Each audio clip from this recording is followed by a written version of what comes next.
Hey guys, it's Cassie.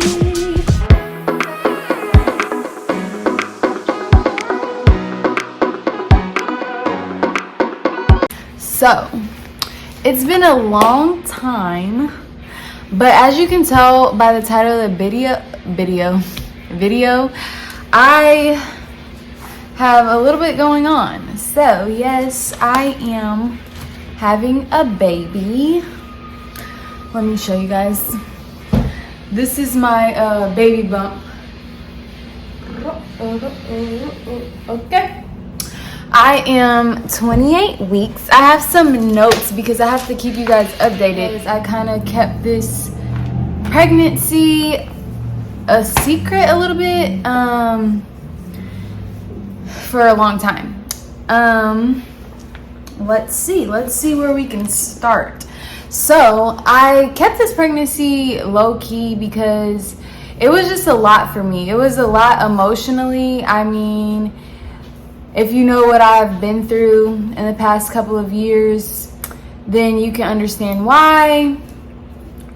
So pregnancy was a weird, bittersweet thing for me. It was more so of like, I do want Yomi to have a sibling, but I just lost a son, and it's just a bunch of weird emotions, and I didn't know how to feel. Like, I was so happy. I mean, it was practically planned, but I didn't know what emotions I was going to be dealing with until they hit, you know? So, yeah, I wanted to keep it a secret, especially because my son's pregnancy was very hard. I ended up having him at 30 weeks, and I'm 28 weeks now. So that's like me having this baby in 2 weeks, literally. Like, that's crazy. So it was just a lot. My last pregnancy was very complicated. I had a placental abruption, if you guys don't know. And then this pregnancy started out cool, like all my pregnancies do. And then I started bleeding, and I was like, oh my gosh, I'm bleeding. Is this gonna be the same thing that I went through before? Luckily it's not. It turned out to be a subchorionic hematoma. Just bleeding. I'm not gonna go into explanation about that because I actually have a video about that, because I thought that's what I had with my son, but it turned out to be a little bit worse. But with the subchorionic hemorrhage, you can get you can go into labor early. So they want to put me on progesterone shots, but I've also been traveling back and forth between Indy and DC, and my doctor's in Indy, and I'm here most of the time. So it's just hectic, to say the least. So I haven't been able to get the progesterone shots yet because they haven't been able to teach us how to put them in me. And I don't want to. I have the medicine, I just don't want to. I don't even have needles. Like, I don't even know how to do all this. But we do have a teaching schedule coming up, so I'll take the progesterone for the last little bit because my doctor still wants me to take it, even though I'm like, I think I'm good. But you don't know. You just don't know. So, yeah, this whole thing has been hectic. I didn't even really tell my parents until I was more than halfway through. Okay. So, yeah, I didn't tell my parents. My parents just found out, like, not too long ago, like a month or so ago. And I only told them because I started to show. So I'm just like, it's no hiding it now when I come back in the city. So, yeah, I ended up telling them, and it was just awkward. Like, I think that telling people that you're pregnant is like one of the worst things ever, because there's so much that goes into it. It should be, congratulations, you know, are you happy, whatever. But people tend to form their own feelings about your life, which is kind of disturbing, to say the least. Because, I mean, everybody's going to feel some type of way about everybody's life that they're connected to. But when you don't check yourself, like, okay, this isn't about me, this is about this person, then that's when it becomes a problem. I mean, my family, they didn't really, you know, it wasn't a bad response that they had. But when you're announcing that you're pregnant, it's always that kind of fear of like approval. Like, will people approve of this? Which shouldn't matter, but it's just an awkward thing, conversation, and you just wonder how people are gonna feel. So yeah, that's that. I didn't really tell anyone, and I told a couple friends, like, here and there, whenever it would just happen to come up, or I can't go out and drink with you, like, I can't take this shot, like, why can't you take this shot? Yeah, so that kind of thing. But I am happy that it's out now, because I do like sharing my life with everybody. It's just that, you know, you have to I like to figure out the emotions by myself first, rather than tell everybody what's going on and then dealing with their emotions and my emotions and blah, blah, blah. I don't know. I just have to get myself together first. I don't like bad news, which is like the bleeding and all of that. Like, I literally woke up, you know, I would wake up bleeding and there's like blood all in the bed, and I didn't want to really share those things. I hate really sharing negative things when I'm going through that process. And I hope everybody just understands that people just have to go through certain things alone. Yeah. So I just wanted to insert this clip. This is my most recent ultrasound, but because my pregnancy is high risk, I do have monthly ultrasounds, and on top of the 3 ultrasounds with the 45D people, and then I also had an ultrasound with the maternal fetal medicine. They're high risk doctors so that they can see even more. So a lot of ultrasounds going on this pregnancy.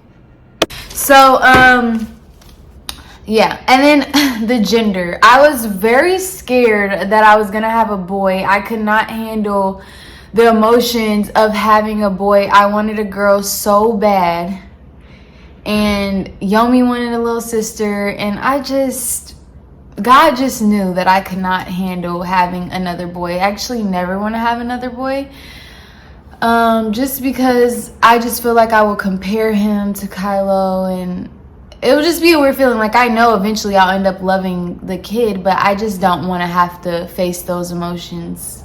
So it's a girl, and I got what I wanted, and all my friends that wished a boy on me, you know, forget y'all. But no, like, literally every single one of my friends wanted me to have a boy, and I'm just like, y'all don't understand. Like, y'all don't understand. I cannot have a boy. Like, I cannot do it. I would be miserable. I would probably be having postpartum depression for sure, because I'm already like going through emotions and stuff, and you guys want me to have a boy? What is wrong with you? Anyways, I won that bet. I'm having a girl, and I'm so excited to have another little girl. She looks kind of like Yomi.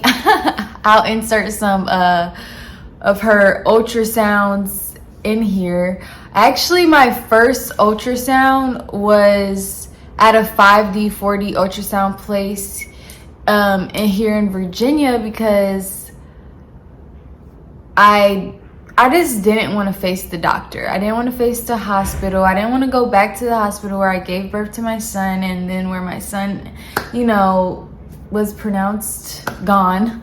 I didn't want to do all that. So I kind of waited as long as I could. I don't think I had an appointment till I was like 20 weeks or something, like crazy. Like, you're supposed to get an appointment at 8-10 weeks, but no.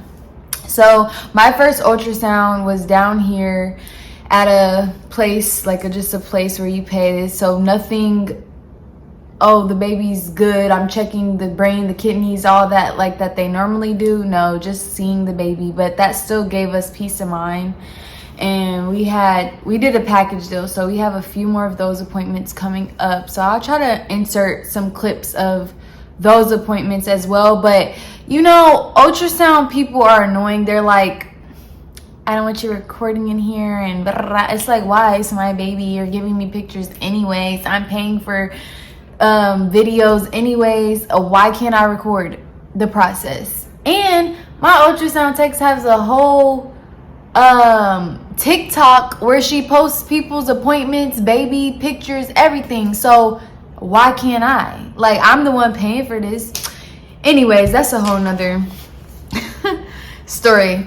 But yeah, so I had a subchorionic hemorrhage. I was bleeding for a while, like couple months on and off, but then I finally stopped. And my doctor put me on pelvic rest, and then I stopped working because I noticed, like, oh, when I work more I bleed more. So I stopped working, I stopped doing everything. So everything got like really hard, and it's like still a lot of things that I don't feel comfortable sharing at the moment. But yeah, I stopped working because, well, I ended up having to be in a hospital for a month with my son.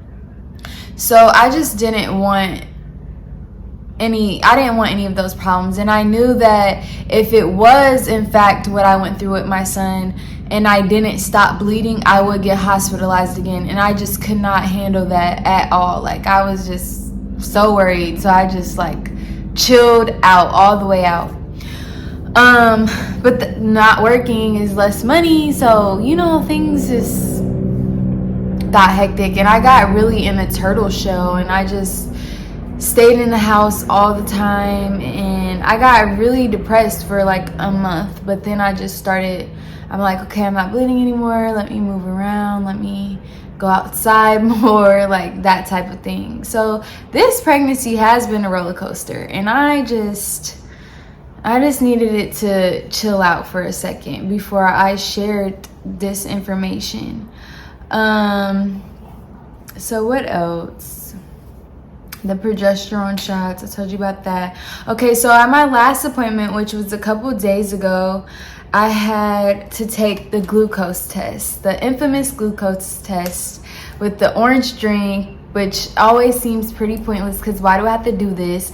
But I failed. How did I fail? I have no idea how I failed, but I failed. And now I have to go take a 3-hour glucose test, and I am annoyed, to say the least, because I'm, like I said, my doctor is a 9-hour drive away. So it's going to be very hard for me to get that stuff done, make sure that someplace can cover my insurance here. And that's why I've been traveling back and forth anyway, because of insurance. But yeah, so I'll have to take a new glucose test. I'm also anemic a little bit. I had that with my daughter, I believe, so, and my son, because I was losing so much blood. But I just have to take iron pills. I don't really know. I feel like I'm anemic in general, and I should just keep taking iron all the time forever, because I constantly have been having this problem. So yeah, I'm gonna start taking iron because of anemia, but I had to find the medication down here because my pharmacy is 9 hours away from me. But I think that's pretty much it. Like, that's all caught up. I'm happy. I'm sure you guys will see who my baby daddy is, because that's probably what you guys want to know eventually. But I might cut that part out, because why do I say things? I don't know. Y'all was wondering though. Yomi. Yes. Come here. Okay, so tell them how you feel about having a baby sister. So the thing I like of my baby sister is because she's cute and cuddly. Cute and cuddly. She's not here yet though. Are you excited for her to come? Yeah, but she's cute and cuddly. Cute and cuddly. You looked at her pictures? Seen her baby pictures? Yeah. Yeah, so are you gonna help mommy change her diapers and stuff? Yes. You are? Ooh, are you gonna help mommy feed her? Yeah, you ready to be a big sister again? Yeah. Anything else you wanna say? Yeah. What? And I love my mom. Oh, you're so sweet. You're so sweet. And bye, guys. Bye. Okay guys, so that's pretty much it. Let's wrap this video up. If you have any questions, comment below, and now I'll be able to keep updating you guys and hopefully get more consistent with this YouTube thing. I kind of suck, but I feel better. I was kind of depressed the whole first part of this pregnancy, and I feel better. I feel like I can start sharing more and doing more. I also started trying to do my own nails, so I'm learning how to do that. So stay tuned for that as well. And that's pretty much it. Thank you guys for watching. Like, comment, subscribe. Bye.